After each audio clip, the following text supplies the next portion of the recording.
દિવસભરના તાજા સમાચાર સાંજે 7 વાગ્યે આપણી ચેનલ કડક ન્યૂઝ પર। આગામી 3 દિવસ સુધી ઠંડીમાં ઠૂંઠવાશો। ગુજરાતમાં ઠંડીનો વધુ એક રાઉન્ડ શરૂ થઈ ગયો છે। ગુજરાતના અનેક શહેરોમાં તાપમાનનો પારો ગગડ્યો છે। વહેલી સવારે અનેક શહેરોમાં તાપમાનનો પારો 20 ડિગ્રીથી નીચે પહોંચ્યો છે। બીજી તરફ હવામાન વિભાગે ગુજરાતમાં આગામી 3 દિવસ ઠંડીની આગાહી કરી છે। ગુજરાતમાં અમદાવાદમાં 16, વડોદરામાં 18.4, સુરતમાં 20.8, રાજકોટમાં 20.6, ભુજ અને ડીસામાં 16 ડિગ્રી તાપમાન નોંધાયું છે।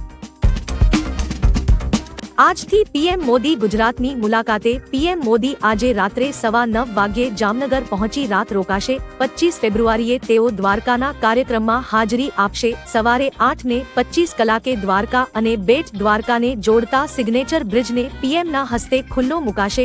બપોરે 1 કલાકે દ્વારકામાં જનસભાને સંબોધિત કરશે। 2:15 વાગ્યે દ્વારકાથી રાજકોટ રવાના થશે અને એઇમ્સ હોસ્પિટલ જશે। સાંજે 4:45 કલાકે રેસકોર્સ ગ્રાઉન્ડ પર જનસભાને સંબોધશે। 6:20 કલાકે દિલ્હી જવા રવાના થશે। ગિરનાર તંત્ર દ્વારા લેવાયો મોટો નિર્ણય। પ્લાસ્ટિક મુક્ત ગિરનાર બનાવવા અહીં બોટલમાં મળતા પાણી પર પ્રતિબંધ મૂકવામાં આવ્યો છે। પીવાના પાણી માટે ગિરનારની સીડીઓ પર વ્યવસ્થા કરવામાં આવી છે। ત્યાંનું તંત્ર ગિરનાર પર્વત પરના વેપારીઓને વોટર જગ આપી રહ્યું છે, પરંતુ પ્રવાસીઓ વોટર જગમાંથી લૂઝ પાણી પીવા તૈયાર નથી। આ નિર્ણય સામે વેપારીઓ વિરોધ કરી રહ્યા છે। આ સમસ્યાનો હલ તંત્ર કાઢે એવી વેપારીઓ અને પ્રવાસીઓ દ્વારા માંગ કરવામાં આવી હતી। સાળંગપુર દાદાને દાડમનો અન્નકૂટ। આજે મહા મહિનાની પૂનમ છે, ત્યારે સાળંગપુરમાં કષ્ટભંજન હનુમાન દાદાને દિવ્ય શણગાર કરવામાં આવ્યો છે। સાથે દાદાને દાડમનો અન્નકૂટ પણ ધરવામાં આવ્યો હતો। આજે પૂનમ અને શનિવારનો દિવસ એકસાથે પડતા લોકો દાદાના દર્શન કરી ધન્યતા અનુભવી રહ્યા છે। વેરાવળથી 350 કરોડનું ડ્રગ્સ ઝડપાયું। ગીર સોમનાથ પોલીસે ગઈકાલે રાત્રે વેરાવળ બંદર નજીકથી 350 કરોડની કિંમતનું 50 કિલો હેરોઇન ઝડપી કુલ 3 શખ્સોની ધરપકડ કરી હતી। હેરોઇનનો આટલો જંગી જથ્થો મંગાવનાર તરીકે જોડિયાના ઇશાકનું નામ ખુલ્યું છે। એસપી મનોહરસિંહ જાડેજાની બાતમીના આધારે રાત્રે વેરાવળ બંદર નજીકથી ઇકો કારમાં પસાર થયેલા આસિફ અને તેના મિત્ર અરબાઝ અનવર પમાને અટકાવી ઇકો કારની તલાશી લેતા અંદરથી હેરોઇનનો જથ્થો મળી આવ્યો હતો। જાણો સુદર્શન સેતુ વિશે। ઓખાથી બેટ દ્વારકા ટાપુને જોડતો સુદર્શન સેતુ તૈયાર થઈ ચૂક્યો છે। બેટ દ્વારકા ખાતે 978 કરોડના ખર્ચે સુદર્શન સેતુનું નિર્માણ કરાયું હતું। આ સેતુ 900 metre long central cable module પર બનાવાયો છે। સુદર્શન સેતુની લંબાઈ 2320 મીટર છે। મુલાકાતીઓ માટે ભગવદ્ ગીતાના શ્લોકો અને બ્રિજના કેબલ પર મોરપીંગની આકૃતિ પણ દોરવામાં આવી છે। આગામી 25મી ફેબ્રુઆરીએ પીએમ મોદી બ્રિજનું લોકાર્પણ કરશે। મોદીના આગમન પહેલા દ્વારકાને શણગારી। દ્વારકામાં સરકારના મંત્રીઓ હર્ષ સંઘવી, મોનુભાઈ બેરા, જામનગરના સાંસદ પૂનમબેન માડમ અને દ્વારકાના ધારાસભ્ય પબુભા માણેકે ગોમતી ઘાટ ખાતે ગોમતી આરતીમાં ભાગ લીધો હતો। દરમિયાન ગૃહમંત્રી હર્ષ સંઘવીએ કહ્યું કે પીએમ મોદી 25 ફેબ્રુઆરીએ દ્વારકામાં સુદર્શન બ્રિજનું ઉદ્ઘાટન કરવા જઈ રહ્યા છે। જેમ જન્માષ્ટમી દરમિયાન દ્વારકાને શણગારવામાં આવે છે, તેવી જ રીતે પીએમ મોદીના આગમન પહેલા લોકોએ સમગ્ર શહેરને શણગારી દીધું છે। દ્વારકાના જગત મંદિરે સફાઈ કરતા દેખાયા હર્ષ સંઘવી। આવતીકાલે પીએમ મોદી દ્વારકા આવી રહ્યા છે। આ પહેલા આજે દ્વારકાના જગત મંદિરે સાફ સફાઈ કરતા રાજ્ય ગૃહમંત્રી હર્ષ સંઘવી જોવા મળ્યા હતા। તેમણે આની તસવીર શેર કરી ટ્વિટર પર લખ્યું કે પીએમ મોદીની પ્રેરણાથી ચાલી રહેલા યાત્રાધામ સ્વચ્છતા અભિયાન અંતર્ગત દ્વારકાના જગત મંદિર ખાતે વિવિધ સ્થાનિક મહાનુભાવો અને કર્મચારીઓ સાથે સફાઈ કાર્યમાં જોડાઈને તેમણે શ્રમદાન કર્યું। નવા એક્સપ્રેસ હાઈવે પર કેટલો ટોલ ટેક્સ લાગશે? પીએમ મોદીએ તેમના ગુજરાત પ્રવાસ દરમિયાન ભારતમાલા પ્રોજેક્ટ હેઠળ દિલ્હી મુંબઈ ગ્રીન એક્સપ્રેસ વેના વડોદરાથી ભરૂચ સુધીના 85 કિમી લાંબા હાઈવેના 3 પેકેજ રાષ્ટ્રને સમર્પિત કર્યા છે, જેના પરિણામે ભરૂચથી વડોદરા વચ્ચેનું 85 કિમીનું અંતર માત્ર 45 મિનિટમાં કાપી શકાશે। ટોલ ટેક્સની વાત કરીએ તો કાર માટે 135 રૂપિયા, એલસીવી માટે 215 રૂપિયા, બસ અને ટ્રક માટે 450 રૂપિયા ટોલ ટેક્સ લેવાશે। પીએમ મોદી 5 એઇમ્સ રાષ્ટ્રને સમર્પિત કરશે। પીએમ મોદી આવતીકાલે રાજકોટના પ્રવાસે છે। રાજકોટમાં નવી એઇમ્સનો રાજકોટમાં લોકાર્પણ કરશે, જે બાદ બેટ દ્વારકા ખાતે સુદર્શન સેતુનું પણ લોકાર્પણ કરશે। આ સિવાય પીએમ મોદી એઇમ્સ રાજકોટ સહિત એઇમ્સ રાયબરેલી, ભટિંડા, મંગલગીરી અને કલ્યાણી એમ એક જ દિવસમાં 5 નવી એઇમ્સ રાષ્ટ્રને સમર્પિત કરશે। પાકિસ્તાન પર ઈરાને કર્યો હુમલો। પાકિસ્તાન પર ઈરાને હુમલો કર્યો છે। ઈરાની સેનાએ પાકિસ્તાન બોર્ડર પર બોમ્બમારો કર્યો છે। કહેવામાં આવી રહ્યું છે કે જૈશ અલ અદાલના ઠેકાણા પર ઈરાને બોમ્બમારો કર્યો હતો। આ હુમલામાં જૈશ અલ અદલનો કમાન્ડર માર્યો ગયો છે। આ ઉપરાંત આતંકી ઇસ્માઇલ શાહ બક્ષ પણ માર્યો ગયો છે।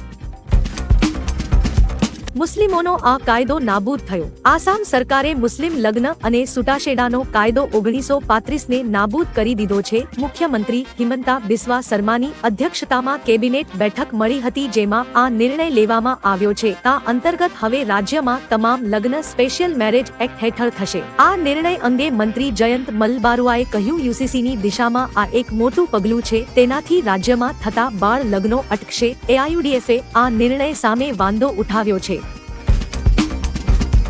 ગુજરાતમાં કોંગ્રેસ અને આપને લઈ મોટા સમાચાર। ગુજરાતમાં કોંગ્રેસ અને આપ વચ્ચે ગઠબંધનને લઈ મોટા સમાચાર છે। મળતા અહેવાલ પ્રમાણે આપે ગુજરાતમાં કોંગ્રેસ પાસે 8 બેઠકની માંગણી કરી છે। કોંગ્રેસ ગુજરાતમાં 18 અને આપ 8 બેઠક પર લોકસભાની ચૂંટણી લડી શકે છે, જો કે સત્તાવાર કોઈ જાહેરાત થઈ નથી। આપે કોંગ્રેસ પાસે ભરૂચ, ભાવનગર, દાહોદ, અમરેલી, સુરત, વલસાડ, જામનગર અને ગોધરા બેઠક માંગી છે। શું આપની આ માંગ કોંગ્રેસ સ્વીકારશે? કોમેન્ટ કરી જણાવો। જેલ ભજીયા હાઉસને મળશે નવો લુક। અમદાવાદમાં આવેલા જેલ ભજીયા હાઉસને નવો હેરિટેજ લુક આપવામાં આવશે। તેની પાછળ 2.40 કરોડ રૂપિયાથી વધુનો ખર્ચ કરવામાં આવશે। હવે 3 માળનું અદ્યતન જેલ ભજીયા હાઉસ જોવા મળશે। જેલર, કેદીઓ અને જેલની અંદરના માહોલની થીમ પર તેને તૈયાર કરાશે। અહીં સ્પેશિયલ ગાંધી થાળી પણ મળી રહેશે। જણાવી દઈએ કે આ જેલ ભજીયા હાઉસ અમદાવાદના આરટીઓ ખાતે કેદીઓ ચલાવે છે। હોળીના દિવસે જ લાગશે ચંદ્રગ્રહણ। 25 માર્ચે હોળીના દિવસે વર્ષ 2024નું પહેલું ચંદ્રગ્રહણ લાગી રહ્યું છે। ચંદ્રગ્રહણ સવારે 10:24 કલાકથી શરૂ થશે, તે બપોરે 3 કલાકે સમાપ્ત થશે। ચંદ્રોદયનો સમય સાંજે 6:44 કલાકનો છે। તેનો સૂતક કાળ 9 કલાક પહેલા શરૂ થશે। જો કે આ ચંદ્રગ્રહણ દિવસે હોવાથી ભારતમાં જોવા નહીં મળે, તેથી સૂતક કાળ માન્ય નહીં રહે। હોલિકા દહન પર તેની અસર નહીં પડે। હોલિકા દહન 24 માર્ચની રાત્રે પૂર્ણિમા તિથિ શરૂ થવા પર થશે। નવા વીજ જોડાણ 3 દિવસમાં મળશે। કેન્દ્ર સરકારે વીજળી ગ્રાહક અધિકાર અધિનિયમ 2020માં સુધારાને મંજૂરી આપી છે। નવા વીજ જોડાણ માટે અરજી કર્યા બાદ ગ્રાહકોને વીજ જોડાણ આપવાનો સમયગાળો મેટ્રોપોલિટન વિસ્તારોમાં 7 દિવસથી ઘટાડીને 3 દિવસ કરવામાં આવ્યો છે। નગરપાલિકા વિસ્તારોમાં નવા વીજ જોડાણો આપવાનો સમયગાળો 15 દિવસથી ઘટાડીને 7 દિવસ અને ગ્રામ્ય વિસ્તારોમાં જોડાણો આપવાનો સમયગાળો 30 દિવસથી ઘટાડીને 15 દિવસ કરવામાં આવ્યો છે। ચૂંટણીને લઈ ભાજપનો મોટો પ્લાન। મળતી માહિતી અનુસાર લોકસભા ચૂંટણીને લઈ ભાજપ આ મહિનાના અંત સુધીમાં 100 ઉમેદવારોની પ્રથમ યાદી જાહેર કરી શકે છે। ઉત્તર પ્રદેશ, પશ્ચિમ બંગાળ, મહારાષ્ટ્ર અને તમિલનાડુની બેઠકો માટે ખાસ વધારે તૈયારી કરી રહી છે, કારણ કે આ બેઠકો પર 2019ની ચૂંટણીમાં ભાજપ હારી ગઈ હતી। ચૂંટણી જીતવા માટે ભાજપ હારેલી બેઠકો પર ફોકસ કરી રહી છે। ભાજપ આવી 160 બેઠકોને લઈ વધુ તૈયારીમાં લાગી ગઈ છે। અમે 60 કરોડ ગરીબોને પીવાનું પાણી પૂરું પાડ્યું છે। કેન્દ્રીય ગૃહમંત્રી અમિત શાહે છત્તીસગઢની મુલાકાત દરમિયાન જણાવ્યું કે છેલ્લા 10 વર્ષમાં સરકારે દેશના 60 કરોડ ગરીબોને પીવાનું પાણી પૂરું પાડ્યું છે। આ અગાઉ પણ તેમણે કહ્યું હતું કે પીએમ મોદીની ત્રીજી ટર્મમાં દેશ વિશ્વની ત્રીજી સૌથી મોટી અર્થવ્યવસ્થા બનશે। ઉલ્લેખનીય છે કે ભારતીય ચૂંટણી પંચે લોકસભાની ચૂંટણીને લઈ તમામ તૈયારીઓ પૂર્ણ કરી દીધી છે।